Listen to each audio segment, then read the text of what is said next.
Bismillahirrahmanirrahim. Assalamualaikum warahmatullahi wabarakatuh. Alhamdulillah, alhamdulillahirabbil alamin wa bihi nasta'in ala umuri wa ala alihi washabbihi. Allahumma shalli ala Muhammad kama shallaita ala Ibrahim wa ala ali Ibrahim. Para jamaah sekalian, seperti biasa insyaallah kita akan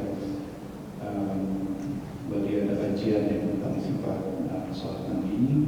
Insyaallah Ustaz kita Sakil, dan seperti biasa nanti setelah pada Isya kita lanjutkan dan dilanjutkan dengan pertanyaan. Dan selain pertanyaan tadi ada titipan juga bagi jemaah, mungkin ada pertanyaan yang baru ingat di rumah, jadi silakan di WA grup, nanti biasa ada khusus WA pertanyaan, nanti mungkin bisa ditulis di situ, dan ketika masih terkait tema mungkin kita bisa tanyakan atau disisipkan yang di luar tema setelah pertanyaan yang sesuai dengan tema. Dan bagi jemaah yang sekali lagi kami mengingatkan, bagi yang menginfakkan rezekinya di WA group yang kami sebarkan itu ada barcode, silakan di scan dan bisa berdonasi di sana. Saya rasa itu aja, dan kami ucapkan terima kasih kalau memang ada jemaah yang di pojok-pojok bisa ke tengah sehingga bisa lebih bermanfaat. Dan terima kasih. Assalamualaikum warahmatullahi wabarakatuh.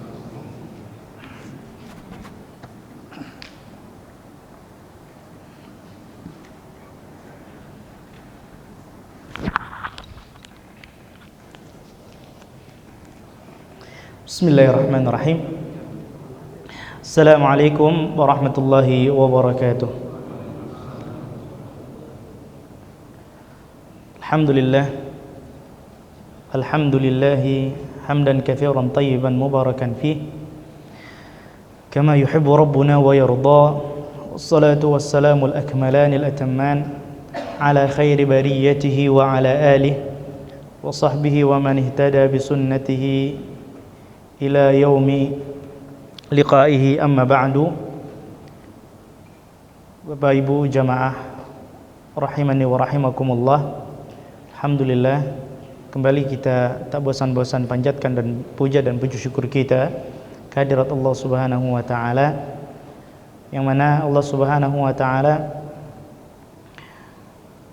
masih terus berikan kita kenikmatan untuk memperbanyak bekal kita kembali ke kampung akhirat dengan amal ibadah kita, baik yang wajib ataupun yang sunnah. Dan di antara yang wajib selain salat 5 waktu adalah menuntut ilmu tentang salat 5 waktu. Karena ilmu tentang sesuatu yang wajib hukumnya wajib. Salawat serta salam semoga selalu tercurahkan kepada Nabi kita tercinta Muhammad bin Abdullah, kepada keluarga, kepada istri-istri beliau ummahatul mukminin, kepada sahabat-sahabat beliau yang ikut bersama Nabi SAW dengan darah dan keringat mereka memperjuangkan agama Allah Subhanahu wa taala hingga sampai ke kita di bumi tercinta Indonesia. Dan juga kepada pengikut-pengikut beliau yang senantiasa setia menjalankan dan juga menebarkan ajaran beliau yang murni ini hingga akhir zaman. Jamaah rahimani wa rahimakumullah,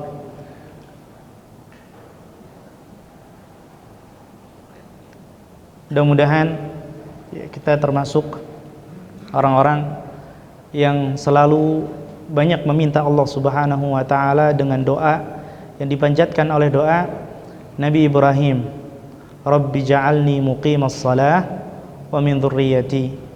Ya Allah, jadikanlah aku orang yang selalu mendirikan salat dan juga anak keturunanku. Subhanallah.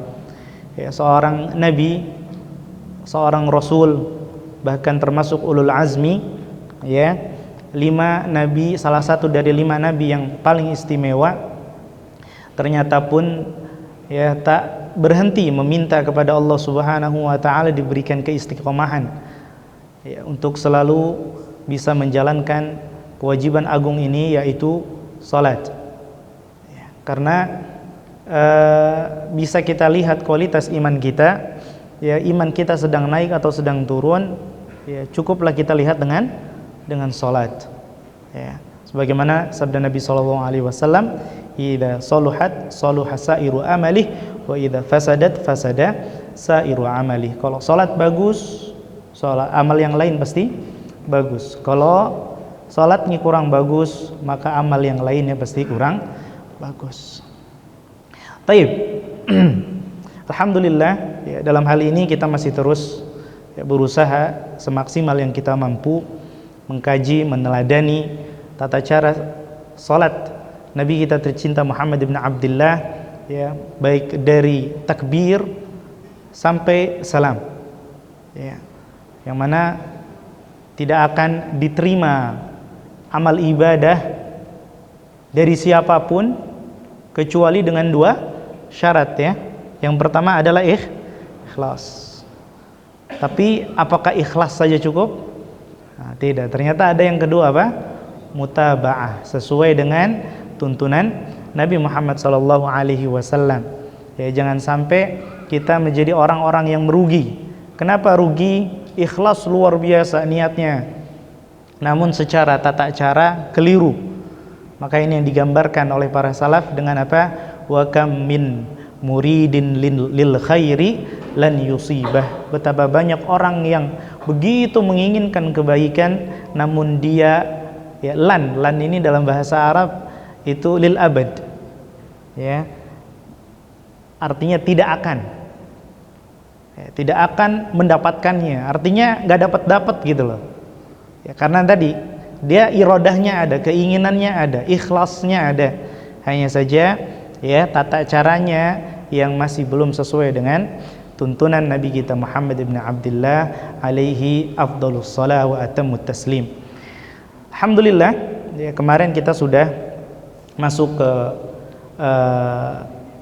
di antara pembahasan kiblat, yaitu menghadap kuburan, hukum salat menghadap kuburan ya, hukum menghadap salat menghadap kuburan ya, hukum paling ringannya adalah dosa besar. Kenapa dosa besar? Karena Nabi SAW mengancam dosa ini dengan laknat, dan ini Imam Dzahabi juga menyebutkan bahwasannya ciri-ciri dosa besar ya adalah salah satunya kalau pelakunya diancam laknat. Apa itu laknat?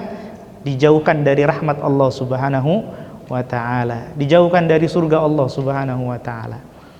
Dan orang yang salat ya menghadap kuburan atau di tempat yang di situ ada kuburannya, ya ini dosa besar. Bisa jadi syirik, ini dosa besar yang paling besar. Ya, kalau apa? Kalau niatnya adalah untuk mengagungkan siapa yang ada di dalam kuburan tersebut. Kemudian ya sudah aman semua, tempatnya aman, arahnya aman, masuk kita ke niat. Ya, dan niat itu tempatnya di mana? Di hati. Ya, cukuplah seorang sudah mendengar azan, kemudian dia ambil wudu, itulah niat. Itu sudah cukup disebut dengan niat. Dan begitu keadaan para salaf, ya, keadaan para generasi awal umat ini, ya, berbeda dengan sebagian yang disangkakan, ya, oleh beberapa kaum muslimin. Memang betul, ya, itu ada sandarannya dalam arti banyak ulama, ya, yang menyarankan bahwa at-talaffuz bin niyah, mengucapkan niat, hukumnya bukan sunnah, mustahab.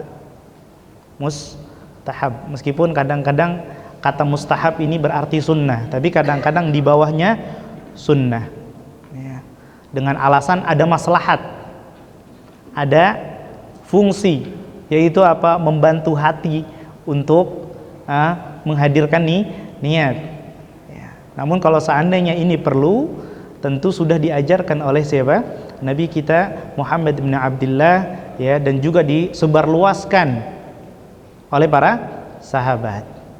Karena nanti kita lihat subhanallah betapa Nabi SAW ya begitu memperhatikannya masalah khusyuk dalam salat. Gak boleh teralihkan perhatiannya dengan sesuatu hal apapun.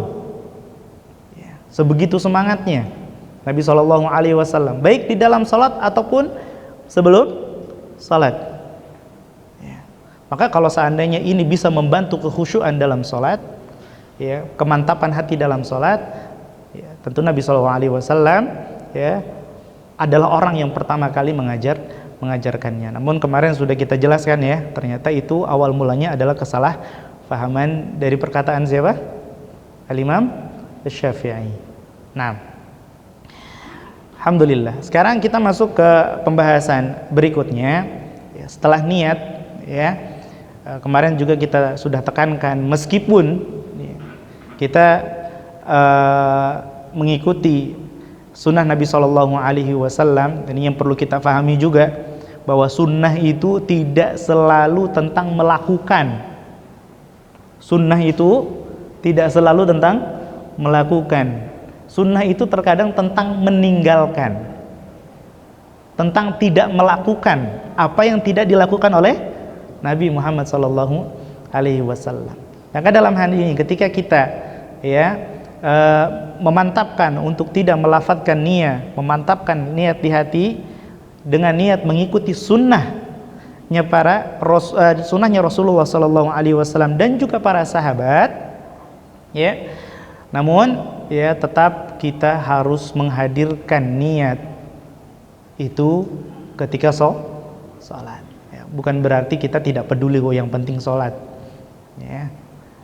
Tiba-tiba pas mau salam baru sadar, ya ternyata saya sedang sholat. Ya, ini tentu keliru. Maka kalau sudah siap, ya takbir dalam posisi keadaan berdiri yang memang sudah siap untuk sholat. Jangan sampai subhanallah takbir sambil jalan, belum mantap dua kakinya berada di dalam shaf, udah angkat tangan, Allahu Akbar, buru-buru.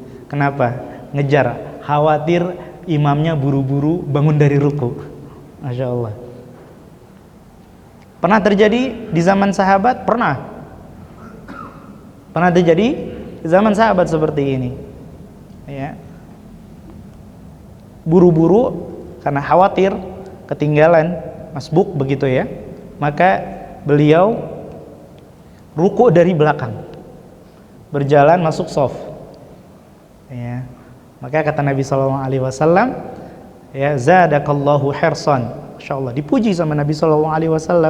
Ya, mudah-mudahan antum makin semangat salatnya, Masya Allah, ya. Wala tu'id, tapi jangan diulangi, ya. Nah, artinya ini tidak dibenarkan. Ya sudah, sedapatnya saja sudah. Ya, sedapatnya ketika datang ke masjid, kalau memang kita dapati sedang ruku, kita ruku, kalau sedang sujud kita sujud. Nah, maka takbir di sini Asy-Syaikh Al-Albani rahimahullahu taala mengatakan, "Tsumma kana sallallahu alaihi wasallam yastaftihu as-salata biqaulihi Allahu akbar." Kemudian Rasulullah sallallahu alaihi wasallam ya membuka salat dengan ucapan Allahu akbar. Wa amara bidzalika al-musi salatahu, dan ini juga yang beliau sampaikan atau beliau ajarkan kepada orang ya, yang ini hadis ini terkenal sekali, yaitu hadis seorang yang sholatnya kurang bagus ditegur berkali-kali sama Rasulullah Shallallahu Alaihi Wasallam. Suatu hari Rasulullah SAW sedang di masjid, orang datang masuk, sholatlah dia, kemudian kembali, ya ternyata kata Nabi Shallallahu Alaihi Wasallam, irji' fasalli, balik, sholat lagi, fa innaka lam tusalli, ya, karena anda belum sholat. Kok belum sholat? Saya perasaan udah salam tadi, udah takbir, seterusnya sampai salah. Sholat lagi, ya, balik lagi, ditegur lagi sama Rasulullah sampai berkali-kali. kali. Ya, sekali lagi ini Rasulullah SAW ya, kalau sekilas kalau orang yang nggak mengerti, wah ini Rasulullah kok kejam sekali. Ya, kok Rasulullah SAW kok kayak ngerjain atau gimana? Ya, padahal bukan ya.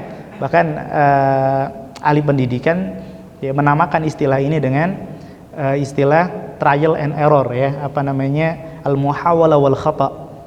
Ya. Belajar dengan cara mencoba, gagal dan seterusnya. Nah, akhirnya karena gagal terus dan menyerah, maka Nabi SAW memberikan arahan. Ya, apa kata Nabi SAW? Innahu la tatimmu salatun li ahadin minan nasi hatta yatawadda. Sesungguhnya tidak sempurna salat seseorang, siapapun itu, sampai dia sampai dia wudu. Jadi sebelum salat harus wudu. Fayadha'ul wudu'a mawadhi'ahu fayadha'ul wudu'a mawadhi'ahu. Kemudian dia mengenakan air wudunya ke tempat-tempat wudunya. Kita belajar yang kita sudah bahas di pertemuan pertama. Tsumma yaqulu Allahu Akbar. Subhanallah.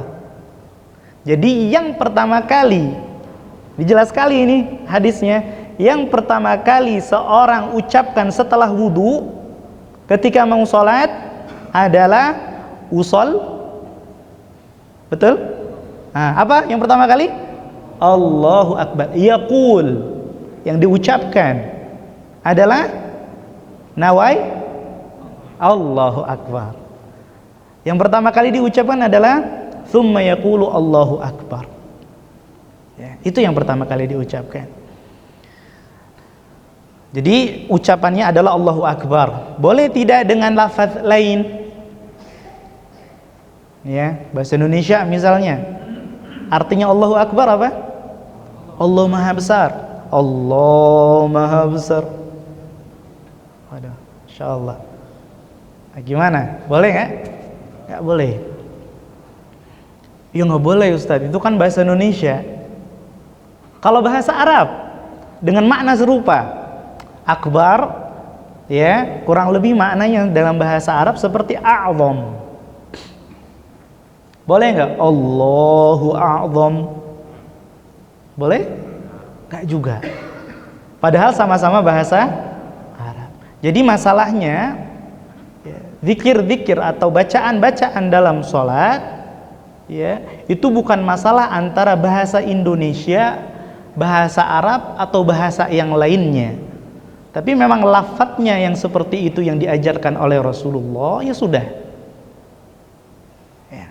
Nanti kita masuk nanti di tasyahud, ya kan, sering kadang kaum muslimin suka beda-beda. Ya, ketika bersolawat dan seterusnya. Ya. Ini memang lafadznya seperti ini yang diajarkan oleh Rasulullah SAW. Allahu Akbar. Atau barangkali ya ikhwan yang pernah atau akhwat yang pernah belajar bahasa Arab, Allah kabir jiddan misalnya. Tetap nggak boleh. Bahkan satu makna Ustaz. Belajar bahasa ngafalin mufradat sama muradifat, sinonim. Wah, masya Allah. Kadang Allahu Akbar, kadang Allahu A'zam, kadang yang sama-sama, tetap nggak boleh. Nah ini yang disebut dengan mutaba'ah, mengikuti tata cara Nabi SAW. Wa kana yaqul, ya, dan ini dikuatkan oleh Nabi SAW lagi dalam sabda yang lainnya, miftahus salati tuhur, atau tuhur, kunci salat itu bersuci. Baik dari hadas besar ataupun hadas kecil, harus bersuci terlebih dahulu. Wa tahrimuhat takbir, dan tahrimnya, pengharamannya atau ihramnya adalah takbir. Nah, jadi takbiratul ihram, istilah takbiratul ihram itu dari hadis Nabi SAW ini. Ya, tahrim atau ihram maknanya sama. Ya, jadi digambarkan yang namanya sholat itu seperti orang yang sedang haji. Ya, tahrim, haram. Ya, pengharaman, pelarangan. Maksudnya apa? Ketika sudah takbir Allahu Akbar, sudah tidak boleh ada lagi sesuatu hal di luar sholat. yang tadinya bisa minum, bisa makan, bisa ngopi dan lain sebagainya, ya, bisa ngobrol, bicara, mikirin ini itu, ya, maka ketika Allahu Akbar, tahrim, haram semua itu, haram semua itu, subhanallah. Ya. Namun masya Allah,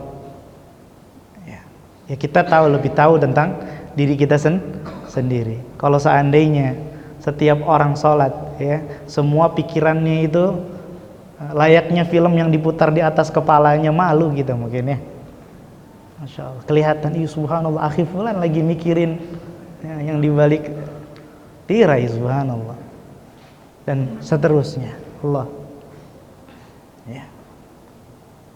Nanti ada hadis mengenai hal ini. Wa kana yaqul wa tahliluha at-taslim, afwan.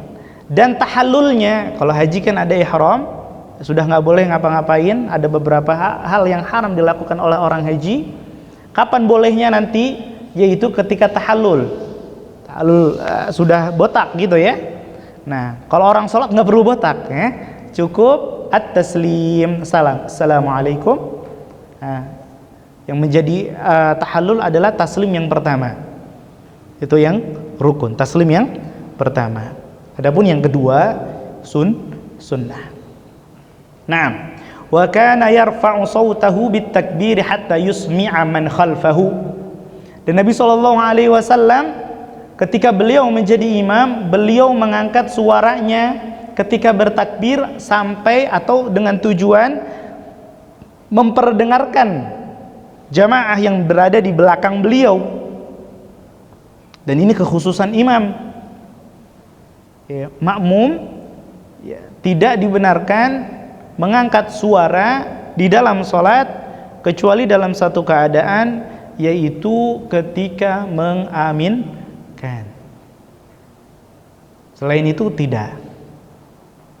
Kalau imam mengatakan Allahu Akbar, kita ucapkan tapi tidak mengangkat suara, Allahu Akbar, enggak seperti itu, ya.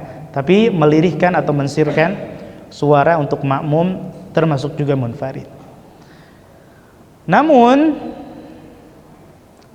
ada kalanya Nabi SAW, wa kana idza marida rafa'a Abu Bakrin sautahu yuballighan nasa takbirahu sallallahu alaihi wasallam.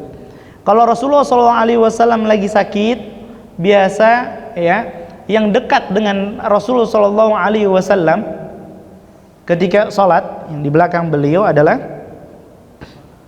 Abu Bakar. Abu Bakar. Dan ini sebagaimana sabda Nabi sallallahu alaihi wasallam, liyalini minkum ulil ahlami wan nuha. Hendaknya yang ada di belakangku, dan ini berlaku untuk imam selain Nabi sallallahu alaihi wasallam, hendaknya yang di belakang imam ulil ahlami wan nuha, ya, orang yang sudah hilm, sudah dewasa, sudah balik, wan nuha, yang berakal, artinya punya ilmu. Nah, artinya punya ilmu. Nah, mungkin kita sering lihat, ya, ada beberapa jamaah kalau ada anak-anak kecil, ya, mulai di saf awal di belakang imam, biasanya diapain? Suruh mundur, ya, suruh mundur. Ya, barangkali ini merujuk ke hadis tadi, ya, liyalini minkum ulil ahlami wan nuha. Nah, sebenarnya bahkan kadang sampai dimarahin, ya, masya Allah, mundur, ya, ditarik. Gak boleh anak kecil di saf pertama, ya. Padahal kalau kita lihat hadis yang tadi itu, sebenarnya ini perintah untuk orang-orang yang dewasa, bukan larangan buat anak-anak kecil. Yang tersurat adalah perintah untuk orang-orang dewasa berada di belakang imam, bukan larangan anak-anak kecil di belakang imam. Tapi kita mengamalkannya terbalik. Orang-orang dewasanya gak mau bersegera di belakang imam, ya kan, gak mengamalkan yang tersurat, ya, malah lebih semangat dengan yang tersirat, yaitu apa? Melarang anak-anak kecil berada di belakang yang belum balik. Nah, ini kan berarti pengamalnya harusnya ya, kalau marahin orang itu boleh, yang dimarahin itu yang bapak-bapaknya itu, bukan anak kecilnya tadi. Yang lebih berhak dimarahin itu, nah itu. Nah ini kadang kita suka kebalik-balik. Tayyib, khair insyaallah. Nah, nah Abu Bakar di belakang Nabi SAW, apa yang beliau lakukan? Yuballighun nasa takbirahu sallallahu alaihi wasallam. Beliau mengeraskan suaranya, menyambungkan takbirnya Nabi SAW kepada makmum ketika Nabi SAW sedang sakit suara kecil. Allahu Akbar. Beliau takbir, ruku, ya, maka Abu Bakar mengeraskan suara Allahu Akbar, semua ruku. Ya mungkin sering kita lihat di Al-Haram ya, Haram Makkah atau Nabawi. Nah, wa kana yaqul, Nabi SAW juga mengarahkan, idza qala al-imam Allahu Akbar, kalau imam sudah mengucapkan Allahu Akbar, faqulu Allahu Akbar, ya, maka sudah tinggalkan semuanya, ya, harusnya shaf sudah rapi, tinggal apa? Sudah takbir, kita langsung ikut takbir. Kalau imam sudah berkata Allahu Akbar, maka katakanlah Allahu Akbar. Artinya takbir ini, takbiratul ihram, yang pertama hukumnya rukun. Rukun untuk siapa? Untuk imam sekaligus makmum. Jadi takbirnya tidak diwakilkan. Kalau misalnya ada makmum lupa takbir, salatnya sah tidak? Nggak sah. Ya, karena Nabi SAW memerintahkan takbir untuk imam dan juga makmum. Ya, kalau misalnya kita sholat, ya, imam udah takbir, sebelah kita pas dilihat, subhanallah, diam, nggak takbir, mulutnya nggak gerak. Nah, ini juga perlu diperhatikan juga. Ya, kalau kita lihat di pengertian sholat, ya, aqwalun wa af'alun, ucapan dan perbuatan, ya, makhsusah, yang khusus, muftatahatun bit takbir, mukhtatamatun bit taslim, dibuka dengan takbir, ditutup dengan taslim. Ya, artinya sholat itu unsurnya dua, ada perbuatan, ada juga ucapan. Kalau misalnya ada orang sholat, mulutnya rapet, berarti dia baru satu unsur dia punya, perbuatan saja. Ucapannya sudah dilakukan belum? Belum. Maka seorang yang sholat, ya, ketika membaca bacaan sholat harus diucapkan, digerakkan bibirnya. Faqulu, ucapkan, ngomong Allahu Akbar, Allahu Akbar. Jadi nggak cukup dalam hati, nggak cukup dalam hati. Ini termasuk amalan lisan, termasuk amalan lisan. Nah, ini perlu diperhatikan juga. Kalau imam sudah mengucapkan Allahu Akbar, maka makmum juga mengucapkan. Nah, ini harus yang pertama kali diucapkan adalah Allahu Akbar. Terlewat, habis sudah, nggak dianggap sholatnya. Nah, taib, itu yang pertama, ya, rukun pertama seorang, ya, sebelum takbir itu masuknya syarat itu, ya, sebelum takbir masuknya syarat, kategorinya syarat yang harus dipenuhi sebelum sholat, ya, bersuci, tempatnya juga boleh digunakan untuk sholat, suci, menghadap kiblat, ya, aurat tertutup dan seterusnya. Nah, niat juga. Kemudian yang kedua, rukun yang pertama setelah syarat-syarat adalah mengucap takbir yang disebut dengan takbiratul ihram. Nah, berikutnya ketika takbiratul ihram, nah, maka, ya, Di sini Syekh memberikan pembahasan khusus tentang raf'ul yadain, mengangkat kedua tangan. Ya, nanti kita juga akan jelaskan apa sih hukumnya. Apa hukumnya? Boleh nggak kita sholat tanpa mengangkat kedua tangan, baik ketika takbir ataupun sama sekali ngangkat kedua tangan? Allahu Akbar, tangannya yang di bawah aja sudah. Sami Allahu liman hamidah, dan seterusnya. Taib. Namun yang diriwayatkan dari sholatnya Nabi Muhammad SAW, di sini beliau rahimahullahu taala menjelaskan wa kana yarfa'u yadayhi taratan ma'at takbir. Mengangkat tangan dilakukan bersama dengan takbir. Ya, caranya itu adalah yang pertama ma'at takbir, berbarengan dengan takbir. Allahu Akbar. Allahu Akbar. Jadi mengucapnya sambil bergerak. Allahu Akbar. Terkadang. Wa taratan ba'da takbir. Terkadang mengangkat tangannya setelah takbir. Jadi gimana? Allahu Akbar.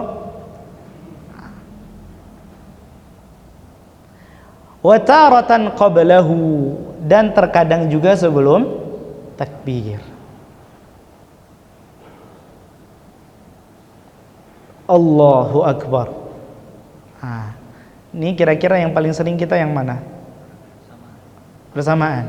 Alhamdulillah, ingat sebagian nggak tahu ya samaan atau duluan. Nah, ini berarti harus sering menghayati gerakan-gerakan sholatnya. Dan tiga-tiganya sunnah. Tiga-tiganya sunnah. Artinya apa? Kalau Nabi SAW terkadang melakukan yang pertama, terkadang kedua, terkadang ketiga, maka ya kurang baik kalau kita melakukan yang pertama saja. Lakukan yang pertama ya. Dan biasakan juga melakukan yang kedua. Begitu juga yang ketiga. Yang pertama bersamaan, yang kedua setelah takbir Allahu Akbar baru angkat tangan, yang ketiga angkat tangan dulu baru takbir. Seperti apa Nabi SAW mengangkat tangannya? Apakah seperti ini? Pernah, subhanallah, Anda lihat orang salat, Allahu Akbar, subhanallah. Baik. Kana yarfa'uhuma mamdudatal asabi'. Yang pertama ya, beliau menjelaskan tentang sifat atau tata cara bentuk jari ketika diangkat. Kata beliau mamdudatal asabi'. Jarinya ya mamdudah, apa namanya, diluruskan ya, mamdudatal asabi', la yufarriju bainahuma wa la yadhummuhuma ya, enggak terlalu renggang, enggak terlalu rapat juga, biasa. Allahu Akbar, Allah ya. Jadi enggak ada istilahnya salat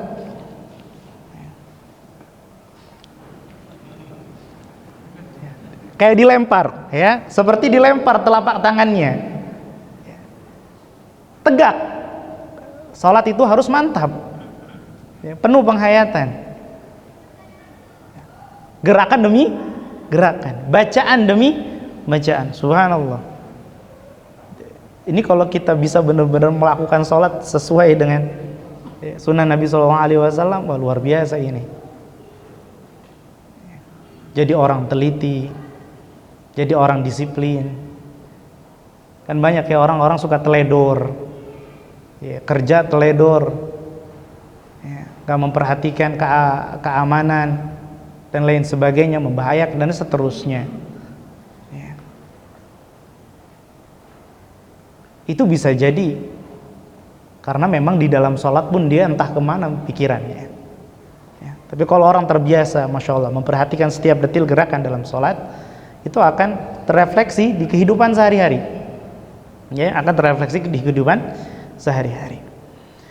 Ah, itu posisi jari-jarinya ketika takbir ya. Jadi jangan direnggangkan loh, jangan rapat juga, ya, sedikit.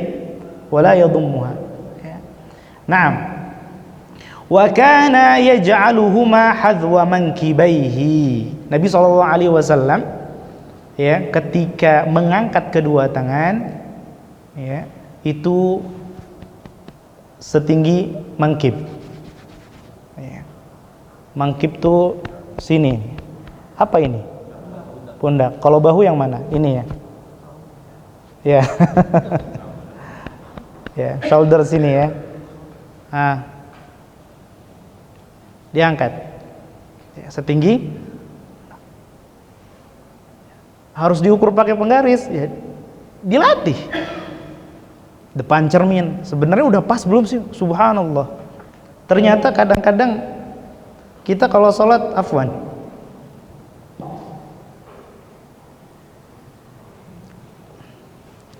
Allah. Ada yang seperti itu. Ya, banyak. Ya, para ulama menyebutkan tahta thadiyaihi. Ya, di bawah dadanya. Ya, cuman segitu aja. Sayang, nggak dapat pahalanya meskipun sudah angkat. Kenapa? Karena nggak sesuai dengan sunnah Rasulullah SAW. Ya. Kan ini ngangkat tangan sunnah hukumnya, dapat pahala. Iya, tapi kalau tata caranya nggak sesuai ya nggak dapat pahala. Sia-sia yang dilakukannya. Nah, jadi seperti itu ya. Mankibaihi. Wa rubbama kana yarfa'uhuma hatta yuhadhiya bihima furu'a udhunaihi. Ya. Terkadang Nabi SAW juga meninggikan, mengangkatnya setinggi apa? Paling tinggi adalah setelapak tangannya ini sejajar dengan telinga. Sejajar dengan telinga. Nah, kalau yang bawa ringkasan itu dijelaskan. Ya, beliau menyinggung tentang menyebutkan tentang sebagian kaum muslimin yang ingin mengamalkan sunnah ini namun dengan cara sendiri. Yaitu apa? Ya, dengan memastikan supaya setinggi telinga itu, cara memastikannya adalah menyentuhkan jempolnya dengan ini bawah telinganya. Jadi seperti ini, afwan. Udah pas ini kayaknya.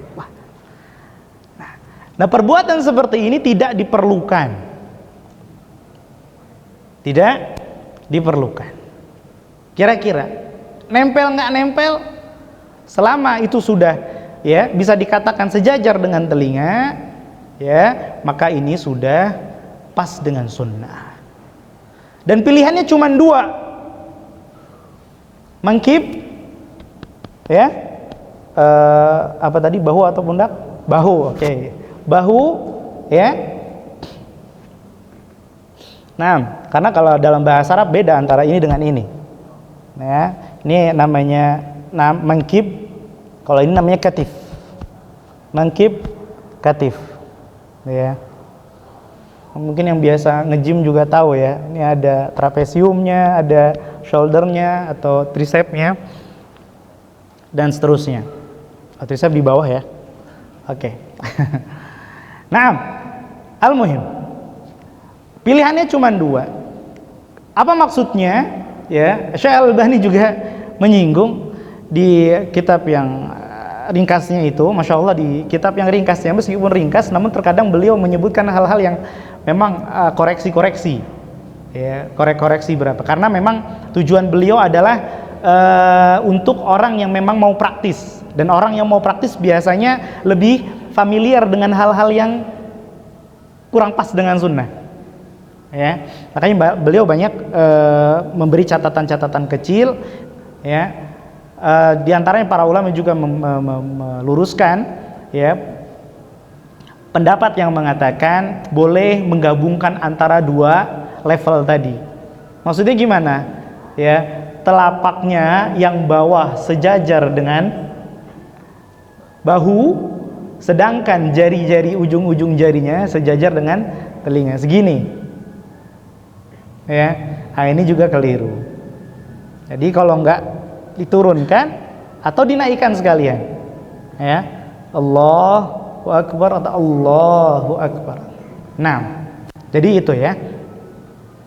Nah, itu tentang mengangkat tangan ketika takbir. Nah,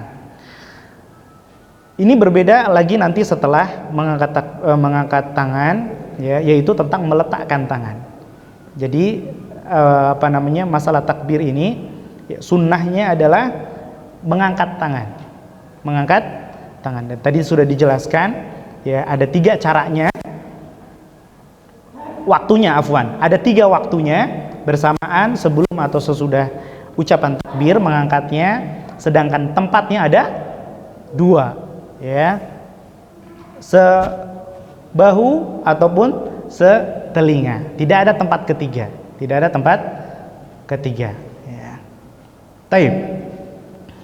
Nah, barulah setelah itu, ya. Nah, ini tentang meletakkan tangan di dalam sholat. Ya, setelah takbir, maka kita letakkan tangan kita, wad'ul yumna 'alal yusra wal amru bihi. Meletakkan tangan kanan di atas tangan kiri dan perintah akan hal itu. Kalau sudah datang perintah, ya, maka ini hukumnya tidak lagi sunnah namun wajib. Ini pendapat beliau, meskipun banyak para ulama yang lainnya yang berpendapat bahwa ini bukan sampai derajat wajib, namun sunnah muakkadah yang tidak boleh diremehkan. Nah, wa kana sallallahu alaihi wasallam yad'u yadahu al-yumna 'ala al-yusra. Nabi sallallahu alaihi wasallam meletakkan tangan kanannya di atas tangan kiri, jangan terbalik. Ya. Wa kana yaqul, dan Nabi sallallahu alaihi wasallam kemudian menjelaskan tentang perbuatan ini, inna ma'syaral anbiya, sesungguhnya kami seluruh para nabi. Berarti dari zaman kapan ini? Nabi Adam. Disuruh untuk apa? 1, bita'jili fitrina, untuk menyegerakan buka puasa. Oh, berarti syariat puasa itu dari zaman Nabi Adam. Semua nabi ada syariat puasa. Bita'jili fitrina wa ta'khiri sahurina, dan juga mengakhirkan sahur. Jadi menyegerakan berbuka dan mengakhirkan sahur ini adalah sunnahnya para nabi. Dan satu lagi, wa an nadha'a aymanana ala syama'ilina fis shalah, dan kami juga diperintahkan untuk meletakkan tangan kanan di atas tangan kiri ketika sholat. Para nabi sholatnya demikian. Ya, para nabi sholatnya demikian. Meskipun yang wajib ya untuk kita adalah mengikuti syariatnya Nabi siapa? Muhammad alaihi afdhalus salawat wa atamut taslim. Masuk isya dulu. Hadza wa sallallahu ala nabiyina Muhammad. Nanti kita jelaskan sedikit tentang meletakkan tangan, lalu kita masuk sesi tanya jawab.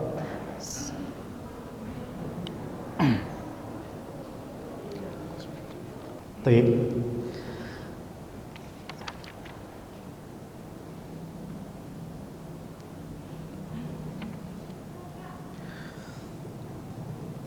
Nah, kita lanjutkan. Bismillah.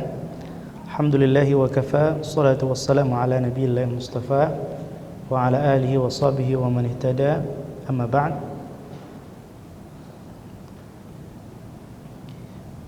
Nah, kita lanjutkan sedikit tentang meletakkan tangan kanan di atas tangan kiri.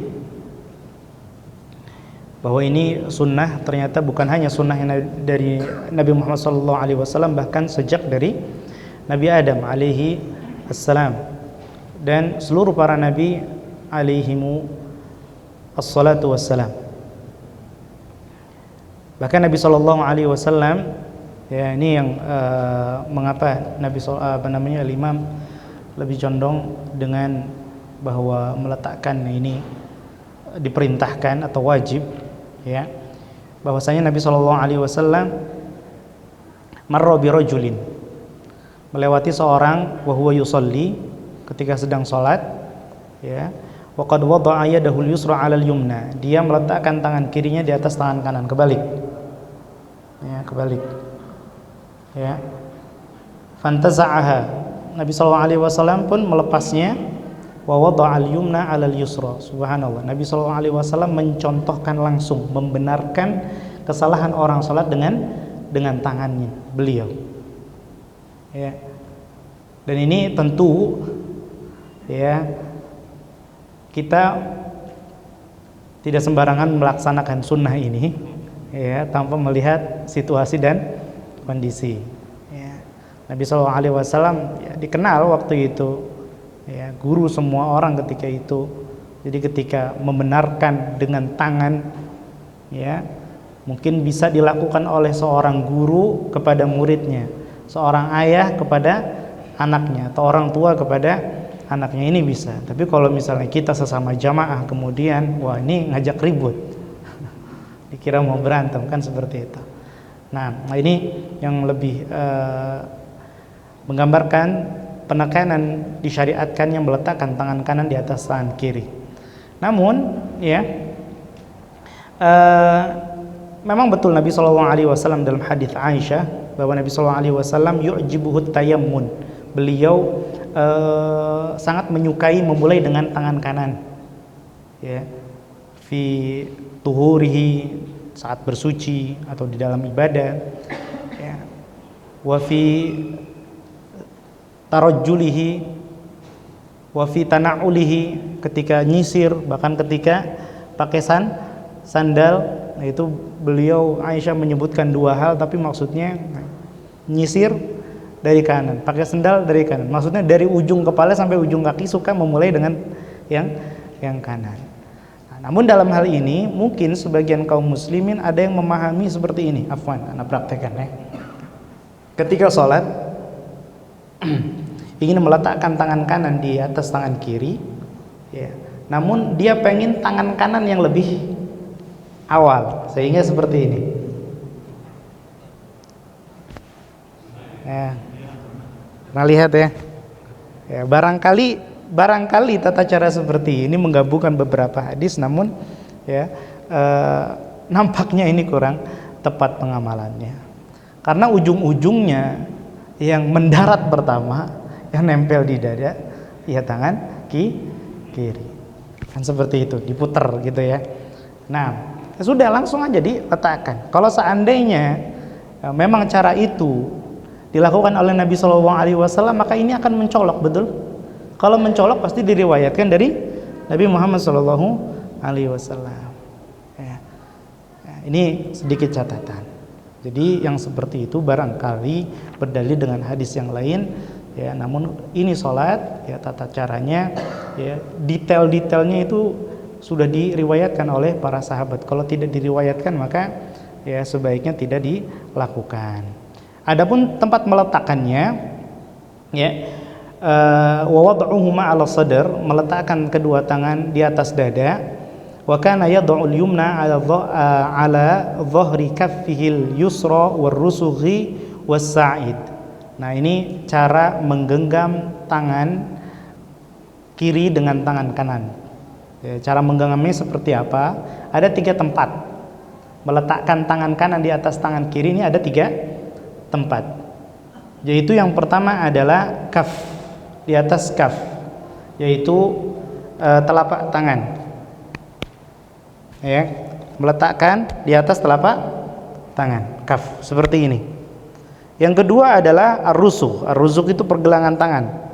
Ya, sendi antara telapak dan lengan disebut dengan ar-rusugh. Ini. Jadi seperti ini. Persis di sini. Yang ketiga, as-sa'id. As-sa'id adalah otot ya, lengan. Di lengan kita kan ada bagian otot besarnya, ada bagian yang mengecil tulangnya. Mana as-sa'id? Bagian ototnya. Ya. Ini yang disebut dengan as-sa'id. Jadi tempatnya 3, 1, 2, 3.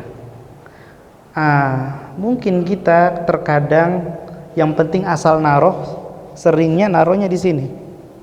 Atau gini. Boleh tidak? Ini apa namanya? Enggak disebutkan. Ya. Telapak tangan pergelangan ataupun as-sa'id. Ya, ini disebut dengan sa'id. Lengan yang dimaksud adalah bagian sini. Ya, bagian ototnya. Ya. Bagian ototnya ini disebut dengan as-sa'id. Sebagaimana yang seorang syair mengatakan, "Allamtuhu ramya falamma ishtadda sa'iduhu ramani." Aku mengajari dia memanah, maka tapi tatkala sa'id atau otot lengannya sudah kuat, dia malah memanahku. Nah, ini bait syair tentang pengkhianatan ya. Baik. Jadi tempatnya 3 itu ya. Tidak ada tempat keempat. Contohnya tadi ya, tengah-tengah antara pergelangan tangan dan sa'id. Ya, pergelangan tangan dan sa'id ini sebaiknya dihindari karena makna sa'id ya otot yang ada di lengan. Taib. Wa amara bidzalika ashabahu, bahkan Nabi sallallahu alaihi wasallam memerintahkannya. Ya, memerintahkannya. Kalau sudah perintah berarti ini hukumnya wajib. Wa kana ahyanan yaqbidul yumna 'alal yusra. Jadi cara yang pertama adalah al-wad'u, meletakkan. Yang namanya meletakkan asal nempel saja. Tempel. Nah, seperti ini, tempel. Yang kedua di pergelangan tangan. Yang ketiga di as-sa'id. Ya, di otot lengan. Terkadang beliau menggenggam yakbid. Tempat meletakkannya ada 3, telapak, pergelangan, dan otot lengan. Cara meletakkannya ada 2, diletakkan saja atau digenggam. Ya, digenggam telapak tangannya gimana? Ya seperti ini. Ya, seperti ini dan juga seperti ini. Ya, digenggam.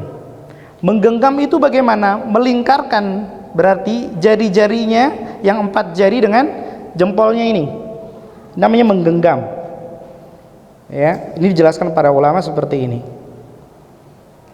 Boleh nggak dikombinasikan antara sebagian jari diletakkan, sebagian jari digenggam? Ini dari awal banyak yang menggabungkan ya, angkat tangan digabung, tengah-tengah kan gitu.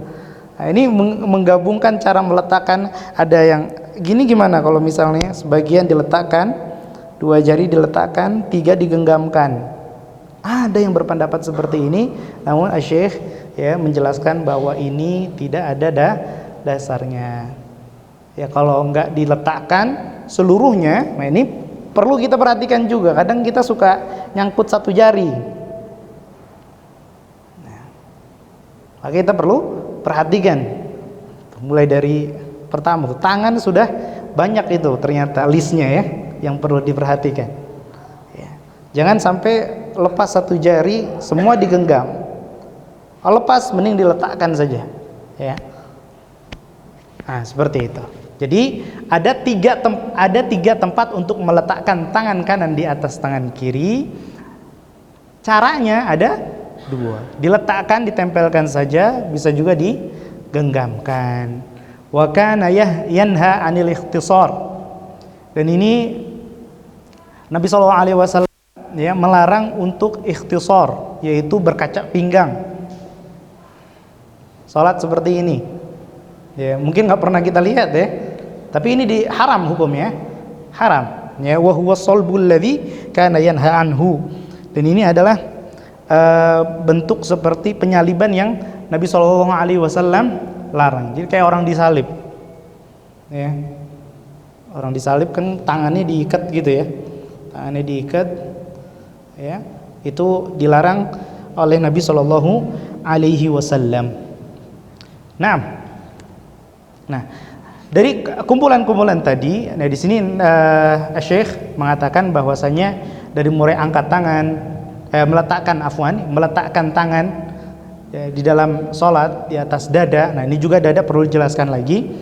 Apa yang dimaksud di atas dada di sini? Ya, di atas dada. Apakah di sini ada yang sampai subhanallah? Nah, Ada yang segini saja, atau bahkan ada yang di bawah pusar. Nah, memang para ulama berbeda pendapat dalam hal ini. Ya, ada yang di bawah pusar, ada yang di perut dan seterusnya. Namun yang sahih adalah di dada. Dan di dada ya bisa jadi alat thadyain atau fawqa thadyain, di atas dada bagian yang maju itu, ya di dada di bagian yang majunya, di atas itu, au tahtahuma atau di bawahnya. Karena kalau kita mengamalkan tempat as-sa'id, otot lengan, ya nggak mungkin juga kan. Nah, jatuhnya kan segini. Ya udah segini, Mas. Ini juga sudah termasuk dada. Karena dalam bahasa Arab as-sadr itu secara umum bisa dikatakan untuk semua bagian depan disebut dengan as-sadr. Nah, wallahu taala ala wa a'lam. Nah, adapun hukumnya meletakkan tangan ini ya tadi sudah disinggung sedikit bahwa memang hukumnya sunnah muakkadah. Meskipun sebagian ulama mengatakan wajib. Nah, namun tidak boleh diremehkan. Kenapa sunnah? Padahal tadi Nabi SAW sudah mengatakan kami para nabi diperintahkan untuk meletakkan tangan kanan di atas tangan kiri ketika salat. Namun pada prakteknya salah satu salaf sahabat ya, yaitu Abdullah bin Zubair itu salah satu yang para ahli hadis istilahkan dengan abadilah, al-abadilah arba'ah, 4 Abdullah kenal di karangan para sahabat, Abdullah bin Umar, Abdullah bin Mas'ud, Abdullah bin Amr bin Al-As, sama Abdullah bin Az-Zubair bin Al-Awwam. Nah, mereka adalah ulamanya para sahabat yang terkenal dengan luasnya ilmu mereka dan juga terkenal dengan fatwa-fatwanya, sampai dikatakan zaman dulu itu beliau-beliau ini seperti 4 madhab gitulah. Kalau ada masalah sudah disepakati sama 4 sahabat ini, wah berarti sudah gak usah dibahas lagi. Nah, ternyata pernah didapati Abdullah bin Zubair bin Al-Awwam, beliau sholat tanpa meletakkan tangan kanan di atas tangan kiri. Artinya dilepas begitu saja, sholat Allahu Akbar, Allahu Akbar. Nah, seperti itu. Dan ini nggak mungkin beliau melakukan hal seperti ini tanpa ilmu, karena beliau sahabat. Ya, karena beliau sahabat. Kalau yang sekarang di zaman ini jenggot panjang, pakai sorban, pakai jubah, segala putih, ya, nggak mungkin beliau nggak pakai ilmu. Mungkin saja, sangat mungkin. Ya, kalau Abdullah bin Zubair bin Awwam, ya, ulamanya para sahabat, dekat sekali dengan Rasul SAW, maka tidak mungkin melakukan hal seperti ini, ya kecuali memang ya ini hal-hal yang termasuk tidak ada ijtihad di dalamnya. Ya, maka kemungkinan beliau, sangat kemungkinan besar beliau mengambil hal ini dari Rasulullah SAW. Jadi hukumnya sunnah, namun sunnah muakkadah, ya sangat sayang kalau kalau apa susahnya sih, cuma genggam saja. Ya. Taib. Naam, hadza wa sallallahu ala nabiyina Muhammad. Barangkali ada hal yang kurang jelas perlu dijelaskan ulang, atau ada hal yang lain ingin ditanyakan, tafadhol. Naam. Waalaikumsalam warahmatullahi wabarakatuh. Kalau kita melihat kayak imam-imam Masjidil Haram gitu ya, bagi orang-orang di Mekah itu, imam-imamnya atau mereka yang orang-orang Arab, rata-rata mereka pasti digenggam di bawah. Itu menurut itu? Itu tadi yang disebutkan. Jadi memang sebagian ulama mengatakan ada yang genggamnya di bawah pusar. Menggenggamnya di bawah pusar. Nah, ketika meletakkan tangan kanan di atas tangan kiri, sebenarnya di situ ada 2 sunnah. Ada 2 sunnah sekaligus. Sunnah yang pertama adalah sunnah posisi tangan kanan di atas tangan kiri, itu satu. Sunnah yang kedua adalah letaknya di dada. Kalau misalnya ada yang belum kurang nyaman, ya, kalau lama lengannya ditekuk sakit, karena mungkin besar gitu ya, kan biasanya gitu ya, Otot kalau kita besar terlalu lama ditekuk itu suka kaku. Nah, kemudian lebih memilih pendapat yang di bawah pusar, ya. Kalau pendapat ini tidak benar, artinya dia mendapatkan satu sunnah. Mendapatkan satu sunnah. Ya, namun ini sebagian ulama berpendapat sedemikian, ya. Karena tadi ya, soder, dada itu berlaku ya, untuk semua yang depan, disebut dengan soder. Seperti itu. Khilaf di antara para ulama, ya. Dan pendapat yang lebih hati-hati, yang lebih mendekati sunnah adalah di atas dada. Di atas dada. Boleh nggak bolehnya boleh. Adanya di atas pusar dikit atau menginap di atas. Nah, boleh. Kalau bolehnya, boleh tidaknya boleh. Bahkan antum nggak genggam pun boleh. Nah, tapi apakah itu sesuai atau menepati sunnah atau tidak, itu masih khilaf di antara para ulama, ya. Namun wallahu alam, pendapat yang lebih kuat adalah di dada. Dadanya sejauh mana? Yaitu tadi ya, di bagian yang menonjol paling bawah, di bawah persis ya. Karena kalau kita praktekkan tadi ya, posisi as-sa'id, nah mungkin lebih tinggi atau lebih bawah, itu posisi yang paling menengah ya. Itu sudah bisa disebut dengan dada. Wallahu taala ala wa alam. Ada lagi barangkali? Taib, masya Allah. Taib akhi, boleh. Assalamualaikum. Ketika takbir, Ustaz. Nah, Telapak tangannya itu harus menghadap kita dulu gini atau bisa ini? Yang penting kan tadi kan dadanya. masya Allah. Apakah dia tarik terus maju ini atau bisa enggak? Oh, masya Allah, ini masya Allah. Taib. Kalau gatel bisa lagi sedekah kita. Kalau gatel kita pakai tangan kanan atau tangan kiri? Atau ada ininya nggak ada? Ada rinciannya atau tidak? Masya Allah. Taib. Yang ketiga? Udah, masya Allah. Jazakumullah khair.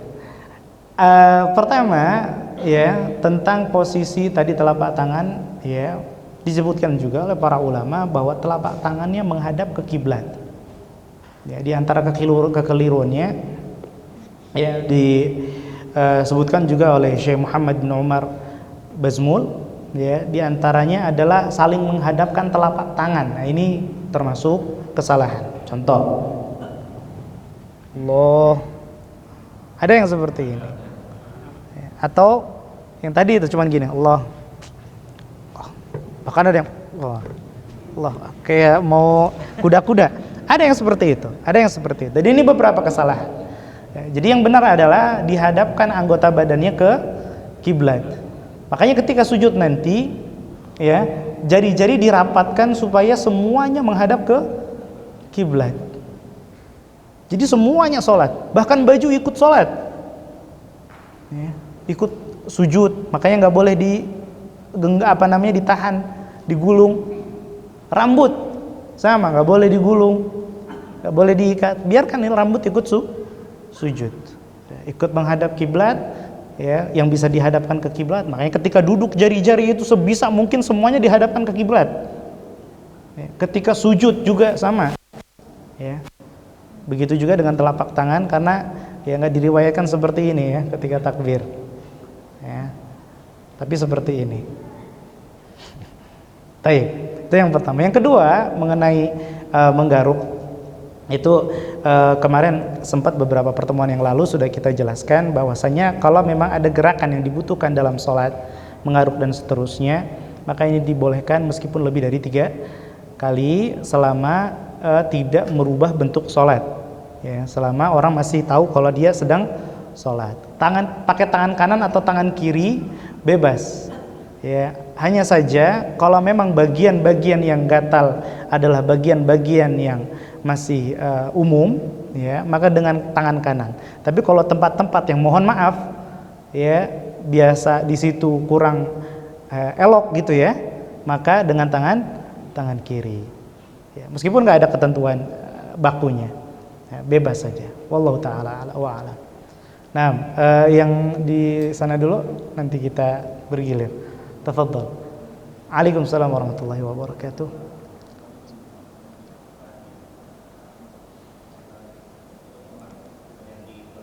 Nah, iya di sini ya Sa'id. Nah,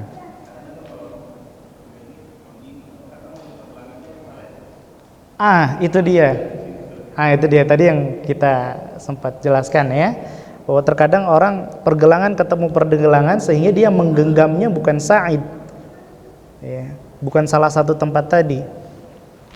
Seperti ini, sehingga yang kegenggam adalah antara rusuh dengan Sa'id, bukan salah satunya. Ya, maka ini dihindari. Pegang Sa'id rusuhnya, pergelangannya, atau pegang Sa'idnya. Oh gitu. Taib.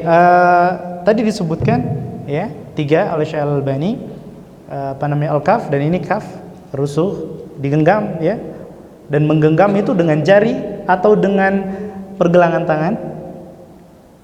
Ya.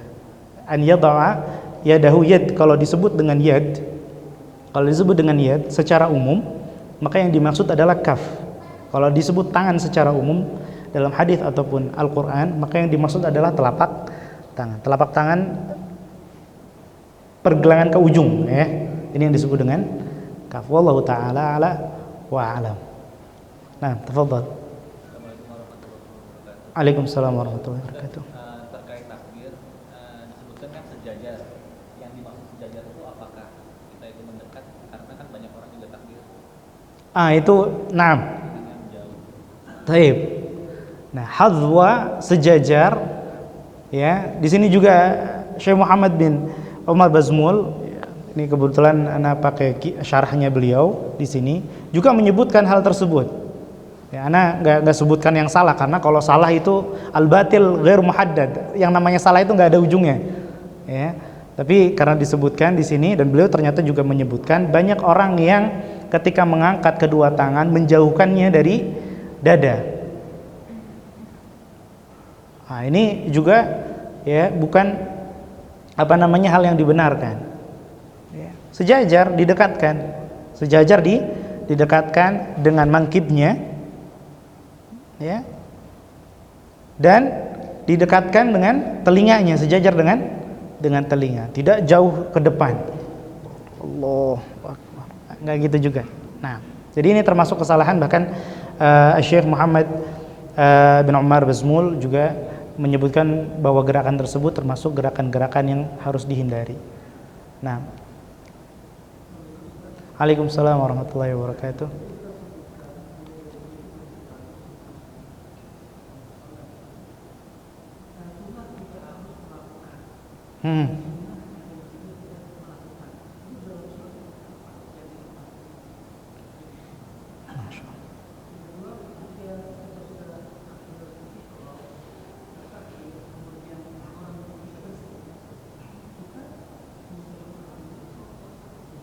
Masya Allah.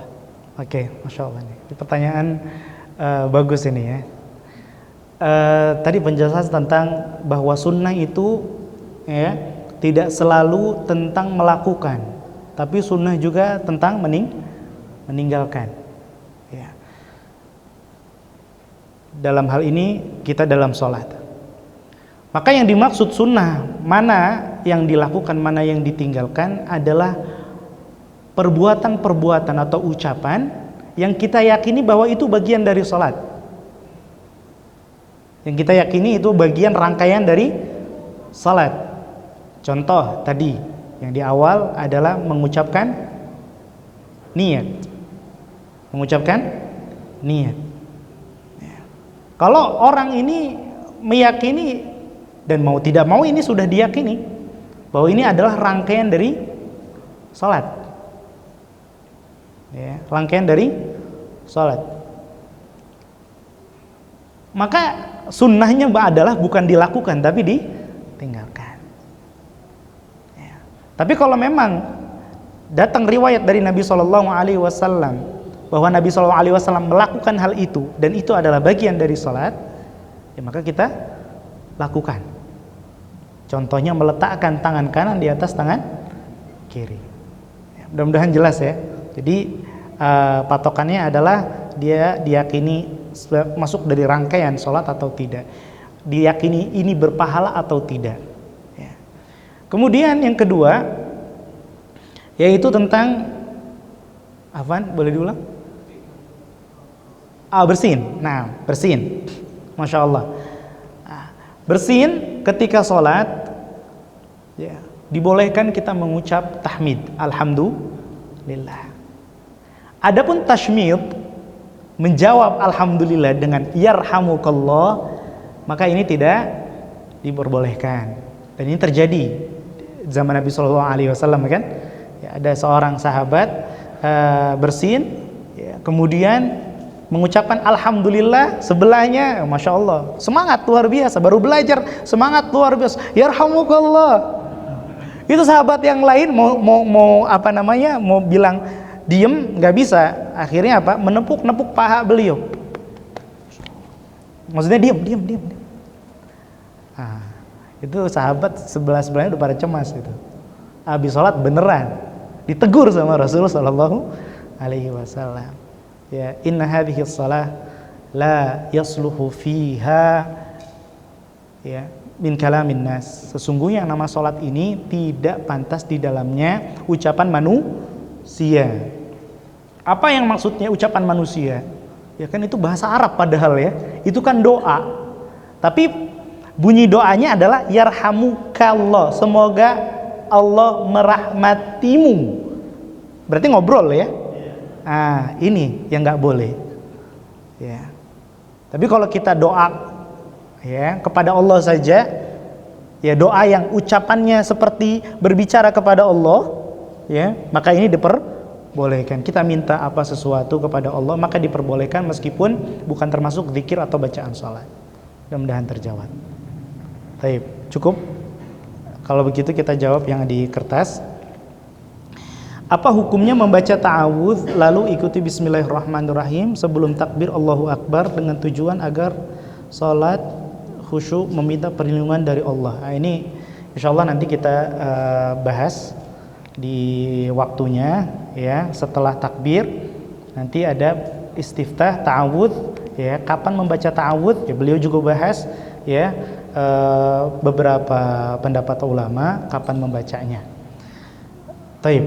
Mungkin untuk saat ini ada anak teringat ada pertanyaan dari awal sekali. Nah, ini yang sempat terlewat karena menunggu babnya. Anda rasa ini sudah waktunya. Assalamualaikum Ustaz. Apakah ketika sujud setelah bacaan sujud di waktu sholat kita diperbolehkan berdoa dengan bahasa Indonesia, tidak dengan berbahasa Arab? Ini masuk dengan tadi, ya, takbir. Kenapa nggak boleh dengan ucapan-ucapan selain Allahu Akbar? Lalu bagaimana dengan doa kalau misalnya dengan bahasa Indonesia, ya kan? Nah, sekali lagi masalahnya adalah bukan itu bahasa apa. Bahkan kalau misalnya sama-sama bahasa Arab, ya, kalau itu termasuk dilarang dalam sholat atau min kalamin nas, ucapan manusia, tetap saja dilarang. Padahal doa yarhamukallah, maka yang bersin juga nggak boleh bilang yahdikumullah wa yuslihu balakum, karena itu juga. Bahkan ketika salam, ya, Abu Hurairah ditanya, ya Abu Hurairah, Nabi SAW kalau lagi sholat terus ada yang salam, beliau jawabnya gimana? Beliau nggak jawab dengan lisan, tapi dengan isyarat. Kana yushiru biyadih, beliau jawab dengan isyarat. Assalamualaikum ya Rasulullah, ya, tidak diucapkan. Adapun doa, ya, memang benar khilaf di antara para ulama, ya, Al-Maliki yang mengatakan haram, Hanafi yang mengatakan makruh, ada yang mengatakan haram sama sekali karena itu dianggap omongan manusia, ya, di luar tadi, ya.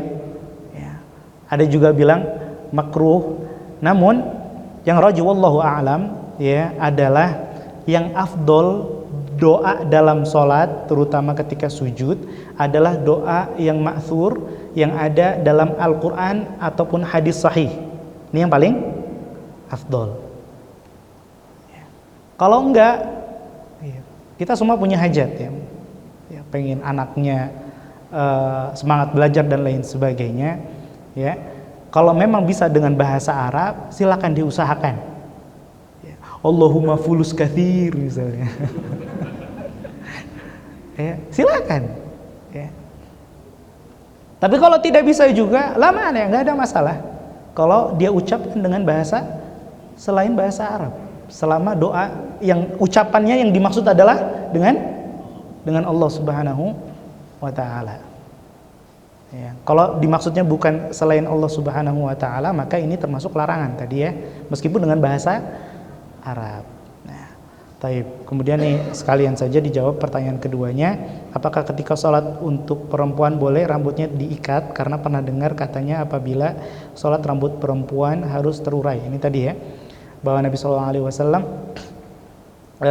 diperintahkan untuk Nabi SAW memerintahkan supaya kita itu sholat semuanya ikut sholat ya, bahkan diperintahkan rambut dan pakaiannya ikut sujud, maka dilarang untuk mengikat rambut atau menggulung pakaian, mengikat rambut atau menggulung pakaian. Nah, dalam hal ini ya, Syekh Ibnu Baz rahimahullahu ta'ala mengatakan ini larangannya umum, baik laki-laki ataupun perempuan.